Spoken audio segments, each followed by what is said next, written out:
কিরে রোহান, কি অবস্থা? বস, জানিস এই জায়গাটায় আসলে মনে হয় সবকিছু কেমন জানি থমকে গেছে।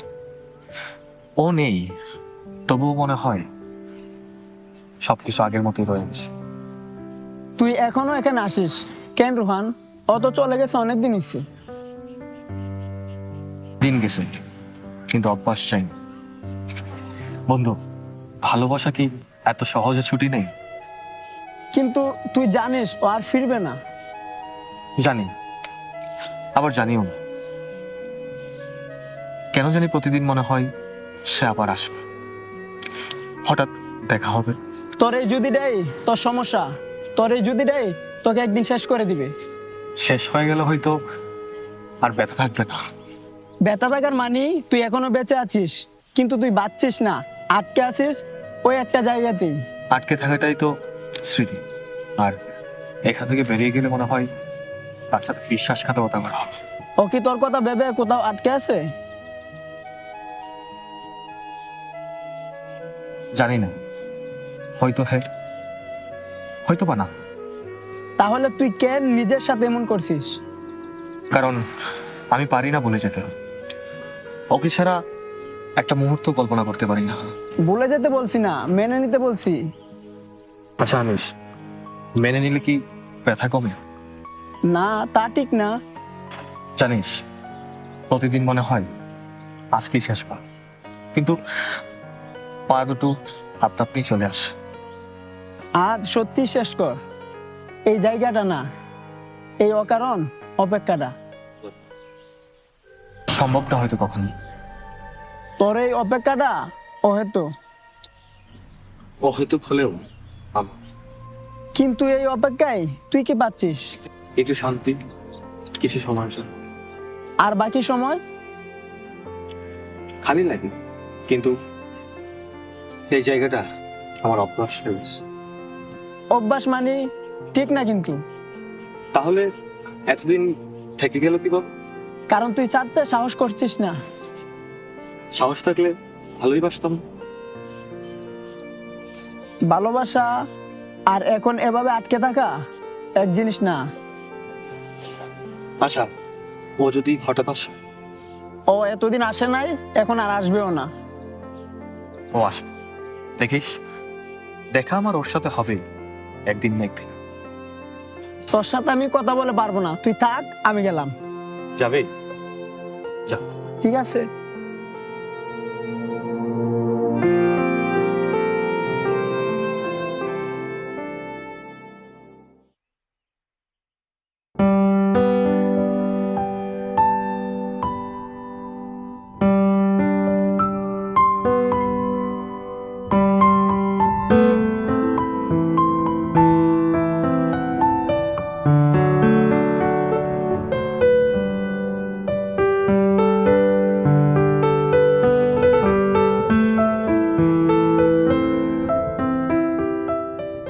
দেড়শো কিলোমিটার পথ।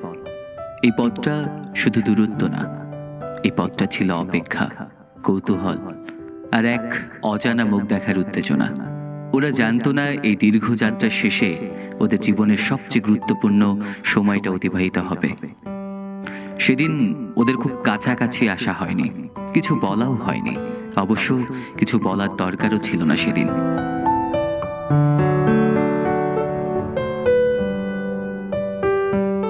তারপর দিয়া ঢাকা চলে আসে। শহরটা তখন নতুন রঙে রাঙা। ঢাকার ব্যস্ততার মাঝেও ওদের সময় থেমে যায়নি। একসাথে হাঁটা, একসাথে চা খাওয়া, হাসতে হাসতে গল্প করা, ঢাকার রাস্তাগুলো সাক্ষী হয়ে থাকে ওদের প্রথম প্রেমের মুহূর্তগুলোর। কখনো নীরব বিকেল, কখনো কোলাহল ভরা সন্ধ্যা, সবকিছুর মাঝেই ছিল দুজনের আলাদা একটা জগৎ। ওরা তখন আর 150 কিলোমিটার দূরে না। দিয়া তখন রোহানের শুধু ফোনের ওপারের কেউ না, তখন ওরা বাস্তব। ওদের এই গল্পটা শুধু দেখা হওয়ার না, এই গল্পটা ছিল অপেক্ষার, এই গল্পটা ভালোবাসার। কিছু পথ পাড়ি দিয়ে কিছু মানুষ আসে জীবনে, যারা দূরত্ব মুছে দেয় আর জীবনকে সুন্দর করে তোলে। তেমনি ওরা।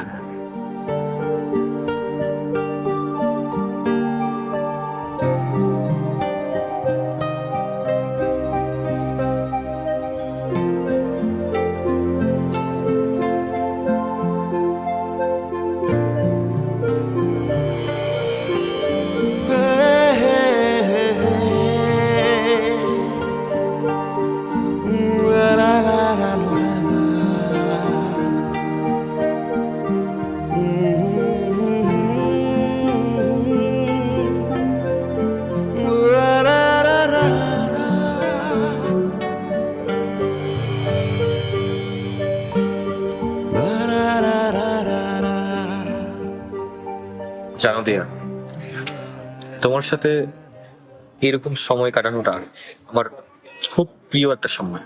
এত সুন্দর করে কথা বলে কেন? লজ্জা লাগে? লজ্জা পেলে তোমার চোখ দুটো অন্যরকম লাগে। কারণ তখন চোখে মনের কথা ভেসে ওঠে। আমি সেই কথাগুলোই পড়তে চাই। সব কথা কি বলা যায়? তোমার হলে বলা যায়।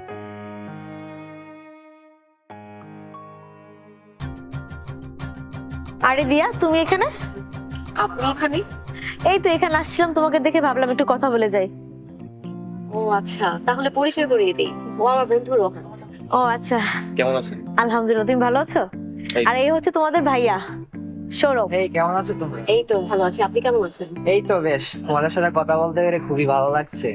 দিয়া, কি খবর তোমার? শরীরটা আগের চেয়ে ভালো? হ্যাঁ, অনেকটাই ভালো। শেষ কবে চেক আপ করিয়েছিলে? এই তো কিছুদিন আগে। অবহেলা করো না তোমরা এই ব্যাপারটা নিয়ে। ঠিক বলেছে, আমাদের নিয়মিত চেক আপ করা সবারই দরকার। থামো তো, তোমার শুধু বেশি কথা। আমি বলতেই দোষ। জি, আমি খেয়াল রাখছি। আচ্ছা তাহলে তোমরা বসো, আমরা আজ ওইখানে বসি। আচ্ছা। আল্লাহ হাফেজ। ভালো থাকবেন। দিয়া, উনি বলছিল তোমার শরীর চেক আপ। কি তোমার কি কিছু হয়েছে? না রোহান, তেমন কিছু না।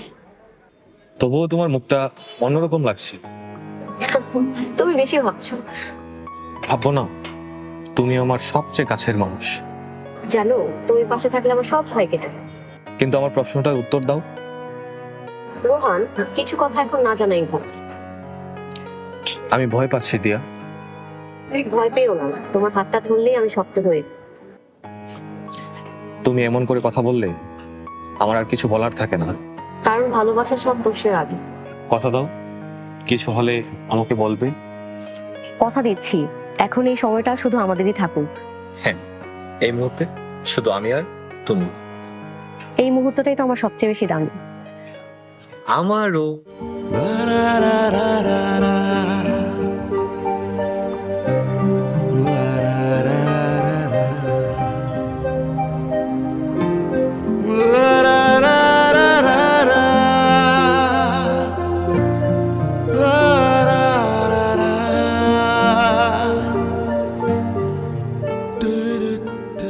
আচ্ছা দিয়া, তুমি কি জানো না, তোমার চোখে তাকালে আমার মনে হয় পুরো পৃথিবীর সুখটাই আমার হয়ে গেছে।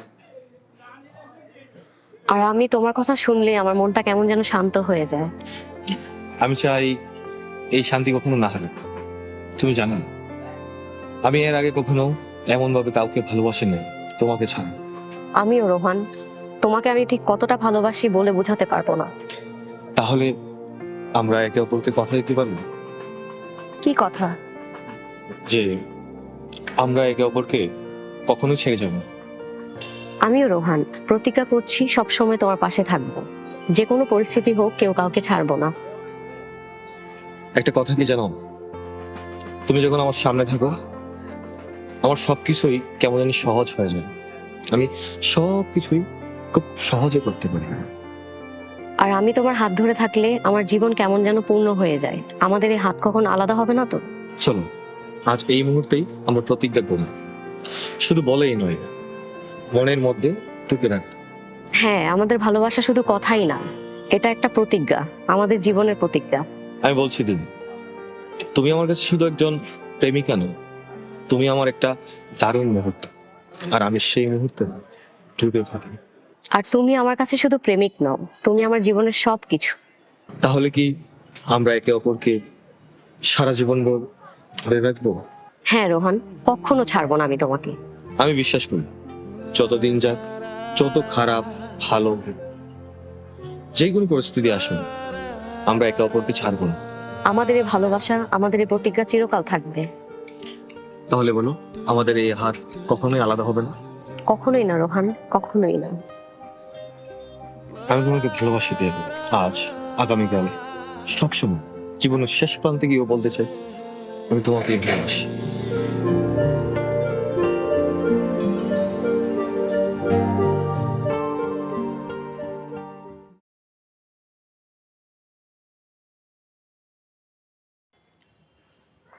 দিয়া সব ঠিক আছে তো?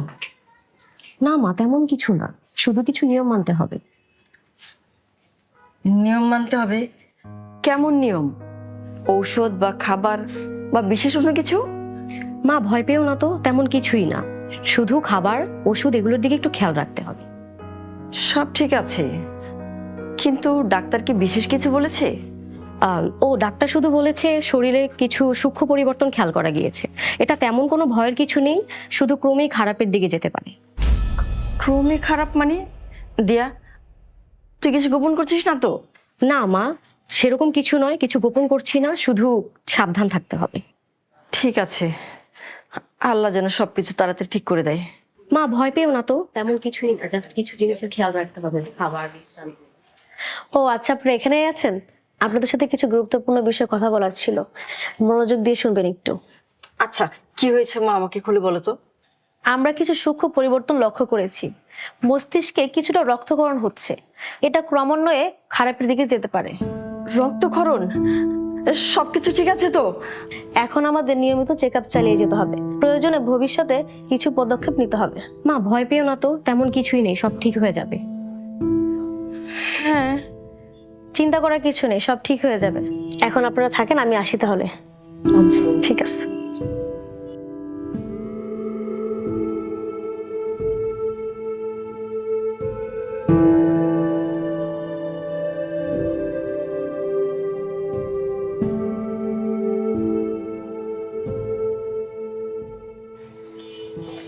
ভাইয়া, আপনি রোহান না? হ্যাঁ, বাট আপনি আমাকে কিভাবে চিনেন? আমি তানিয়া, ডিয়ার ফ্রেন্ড।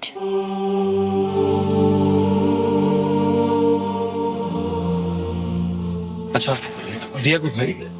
আমি ওর জন্য অপেক্ষায় আছি। দিয়া আমাকে সেটাই বলেছিল, আপনি এখনো ওর জন্য অপেক্ষা করবেন। বলেন না, দিয়া কোথায়? আমি জানি না, ওরা তো আগের বাসা থেকে চলে গেছে অনেক আগে, তারপর থেকে ওর সাথে কোনো যোগাযোগ নেই আমার। দিয়া কি কিছু বলেছিল আপনাকে? হ্যাঁ, দিয়া আমাকে বলেছিল আপনি তার অপেক্ষায় থাকবেন, আর আপনাদের গল্পটা প্রথম থেকে আমি সব জানতাম।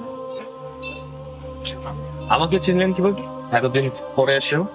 হ্যাঁ, আপনার চোখ মুখ আর ওই যে আপনার হাতে থাকা কালো রিবন, ওইটা দেখে আপনাকে চিনতে পেরেছি, দিয়া আমাকে বলেছিল।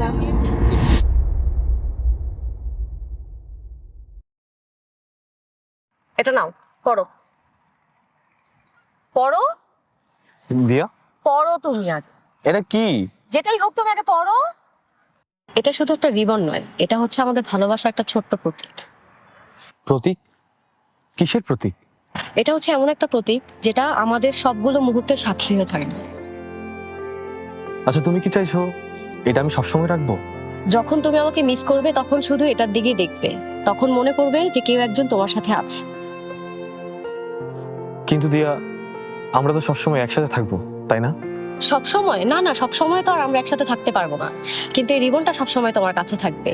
তুমি দূরে থাকলেও তোমার মনে হবে যেন আমরা দুজন একসাথেই আছি। আচ্ছা দিয়া, তুমি কি আমাদের ভবিষ্যতের দূরত্বের কথা ভাবছো? হ্যাঁ, কিছুটা এরকমই। হয়তো আমরা সবসময় একসাথে থাকতে পারবো না, কিন্তু এই রিবনটা আমাদেরকে সবসময় একসাথে বেঁধে রাখে। আচ্ছা, আমি যদি তোমাকে মিস করি? তখন এই রিবনটার দিকে তাকিয়ে থাকবে আর ভাববে আমি তোমার সাথেই আছি। আমি চাই তুমি বুঝতে পারো, যখন আমি থাকবো না তখন এই রিবনটা আমাদের গল্প বলবে, আমাদের সব স্মৃতিগুলো বলবে। মনে হচ্ছে আমি সত্যি সত্যি এটা অনুভব করতে পারছি। এটা শুধু একটা রিবন নয়, এটা তোমার আমার সম্পর্কের একটা প্রতীক। ঠিক তাই, প্রতিবার যখন তুমি রিবনটার দিকে তাকাবে তখন মনে করবে আমরা সবসময় একসাথে আছি, আমরা কখনো পুরোপুরি আলাদা হতে পারবো না। ধন্যবাদ দিয়া এই ছোট্ট রিবনটার জন্য।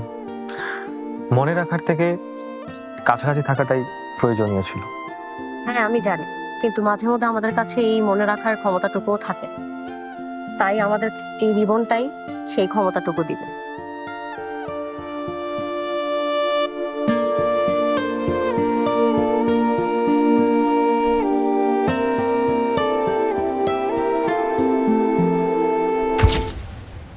কিন্তু ও কোথায়? আমি অনেক খুঁজেছি কিন্তু পাইনি। এখনো তার অপেক্ষা করি আমি। আমার সাথে যোগাযোগ নেই, আমি অনেক খুঁজেছি ওকে, কিন্তু আমি পাইনি। শেষবারও বলেছিল রোহান আমাকে সত্যি ভালোবাসে, কিন্তু রোহানের ভালোবাসা হয়তো আমার জন্য নয়। তাই তো দিয়া আপনাকে রিবন দিয়ে চলে গিয়েছিল।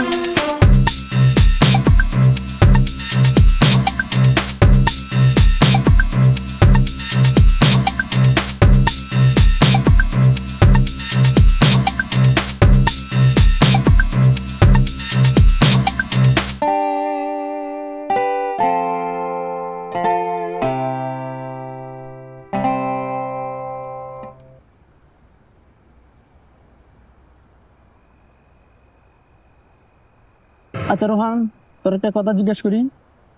কি বলবি বল। তুই আবার ইদারিং হসপিটাল ভালোবাসতে শুরু করলি নাকি, নাকি ভাবি প্রেগনেন্ট? মানে মানে দিয়ে যে রেগুলার হসপিটাল যাচ্ছিস, তুই কি এগুলা কিছুই খেয়াল করস না? তোরা কি বলতে চাইতেছস? আমরা দুজনই তোকে নোটিস করছি। দিয়া একদিন না, 2 দিন না, 3 দিন না, প্রায় সময় হসপিটালে যায়। কেন, হসপিটালে কি তার বাড়ি নাকি? তো হসপিটাল কি কারো বাপের জায়গা নাকি? বাবার বাড়ি না রে, পরকের যে রে, কারো শ্বশুর বাড়িও হইতে পারে। না রে, ওইটা বাবার জায়গা না রে। তোর চোখের দিকে তাকালে তো মনে হয় ওটা ডাক্তারখানা না, একেবারে মন চেকা। আচ্ছা সত্য করে বল, দিয়া কি অসুস্থ হয়ে হসপিটালে যায়, নাকি অন্য কারোর সাথে লটর ফটর আছে? বুঝতে পারছি, তোদের দুজনের মাথা ঠিক নাই। হ্যাঁ, আমাদের মাথা তো ঠিক নাই, তোরটা ঠিক থাকলে চলে। কিরে আবার চুপ হয়ে গেলে, কে লাগছে বুঝি? দেখ রুহান, আমরা কোচাচ্ছি ঠিকই, কিন্তু আমরা কিছু হইলেও বুঝি। তুই দেয়ার দিকে একটু খেয়াল রাখিস, অন্য কিছু একটা তো হইতে পারে।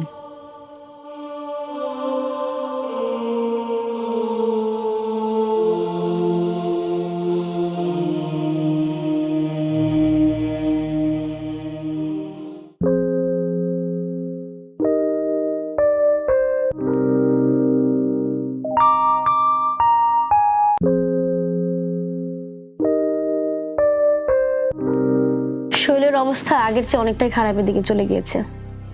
আমরা যেটা আশঙ্কা করেছিলাম সেটাই হয়েছে। খারাপ মানে কতটা খারাপ? এই অবস্থায় কোনো প্রকার ওষুধ বা পর্যবেক্ষণে থাকা যাবে না, ইমিডিয়েটলি অপারেশন দরকার। অপারেশন এখনই? হ্যাঁ এখনই, কারণ আমরা যদি দেরি করি তাহলে ঝুঁকি আরো বেড়ে যেতে পারে। কিন্তু অপারেশন তো অনেক বড় কিছু। আমি মিথ্যা আশ্বাস দিব না, এটা আসলেই অনেক ঝুঁকিপূর্ণ। এখন যদি আমরা অপারেশনটা না করি তাহলে সত্যি খুব দেরি হয়ে যাবে। ঝুঁকি কতটা? শতভাগ নিরাপদ বলার সুযোগ নেই, তবে এটাই একমাত্র পথ। দিয়া, তুই ঠিক আছিস তো মা? তোর মুখটা এমন ফ্যাকাশে লাগছে কেন মা? মা আমি ঠিক আছি, তুমি বসো। কিন্তু অপারেশন করতে তো অনেকগুলো টাকার ব্যাপার, আবার রিস্কও আছে। দিয়া, আমার খুব ভয় করছে রে। এই মুহূর্তে এগুলো ভাবার সময় নেই, গুরুত্বপূর্ণ হলেও এই অপারেশনটা করা নিশ্চিত। কিন্তু আমি একা কি করে সিদ্ধান্ত নেব? মা তুমি ভয় পেও না, আমি ঠিক আছি। আমি বুঝতে পারছি আপনাদের অবস্থা, কিন্তু সময় খুবই কম। যদি অপারেশনটা একমাত্র উপায় হয়ে থাকে তাহলে সেটাই করা উচিত। আচ্ছা দিয়া, তুই কেন এমন কথা বলছিস? সিদ্ধান্ত তো নেবে ডাক্তার। এখন আপনাদের সম্মতিটা দরকার। যদি কিছু হয়ে যায়? কিছু হবে না মা, আল্লাহর উপর ভরসা রাখো। তুই এত সাহস কোত্থেকে পাস? মা কাউকে না কাউকে তো শক্ত হতেই হবে। আচ্ছা আমি বাইরে ফর্ম রেখে দিয়েছি, আপনারা একটু সিদ্ধান্ত নেন কি করবেন, তারপর ফর্মটা ফিল আপ করে দিয়ে যান। ঠিক আছে।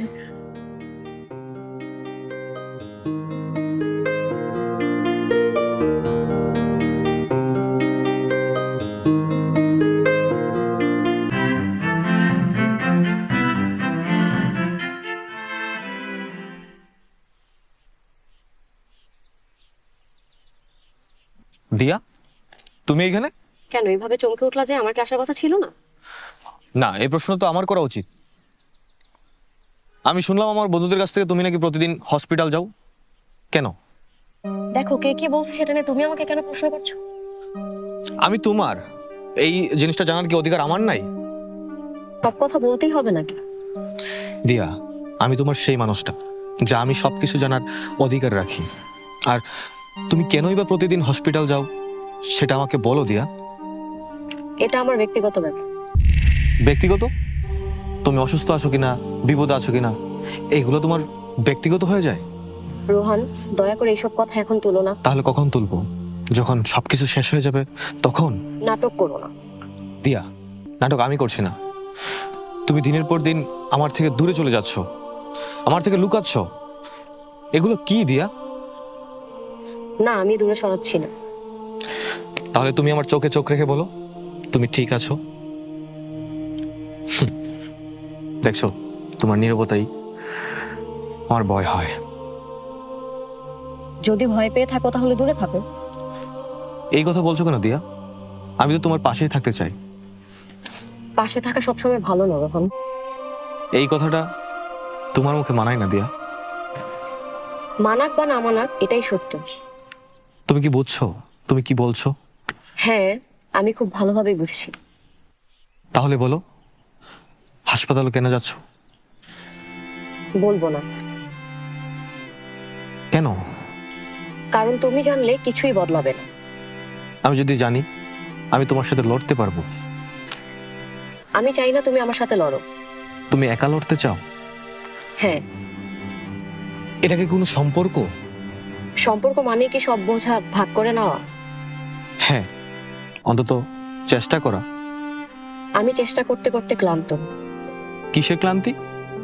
আর আমাকে না বললে আমি জানবো কিভাবে? জানলে কি কিছু করতে পারবে? আমি অন্তত তোমাকে একা থাকতে দিব না। আমি একা থাকতেই চাই। তাহলে আমি কোথায়? তুমি আমার জায়গায় থাকো। দিয়া, তুমি আমাকে ধীরে ধীরে হারাচ্ছ। হয়তো হারানোই ঠিক। এই কথাটা কিভাবে বলছো? কারণ আগের মতো তোমার প্রতি আর ভালোবাসা নেই। কি বললে?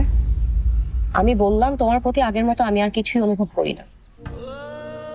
এটা মিথ্যে। না, মিথ্যে না। তুমি নিজেকে বাঁচানোর জন্য আমার থেকে দূরে সরে যাচ্ছ। না রোহান, আমি শুধু সত্যিই বলছি। তাহলে চোখে তাকাও। দেখতে পাচ্ছো? এটাই সত্যি। একদিনে ভালোবাসা হারিয়ে যায়। হ্যাঁ, হারিয়ে যায়। একদিনে না, চুপচাপ হারিয়ে যায়। তাহলে আমি কি করব? তুমি নিজের মতো ভালো থেকো। আর তুমি?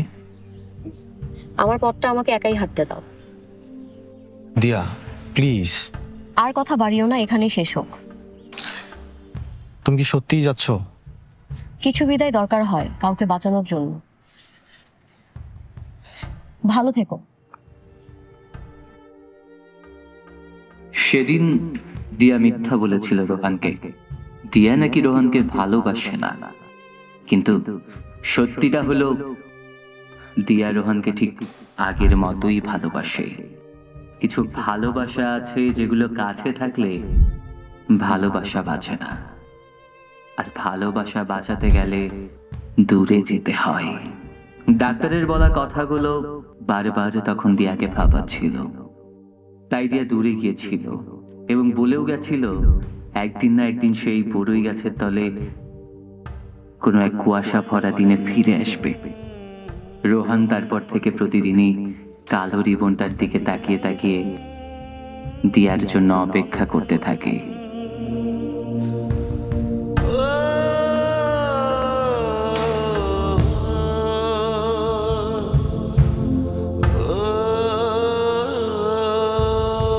দিয়া, দিয়া তো নেই বাবা, আমার দিয়া মারা গেছে। আমার দিয়ে আমার বুকটা খালি করে ওপারে চলে গেছে বাবা। আমাকে একা রেখে চলে গেছে, আমার বুকটা খালি করে। এখন শুধু একটাই চাই, আমার দিয়া আপার যেন পরে ভালো থাকে। শীতের কুয়াশা ঢাকে পথে, তোমার ফেলে যাওয়া ছায়া, ঠান্ডা হাওয়ায় কাঁপে শুধু না বলা কথার মায়া।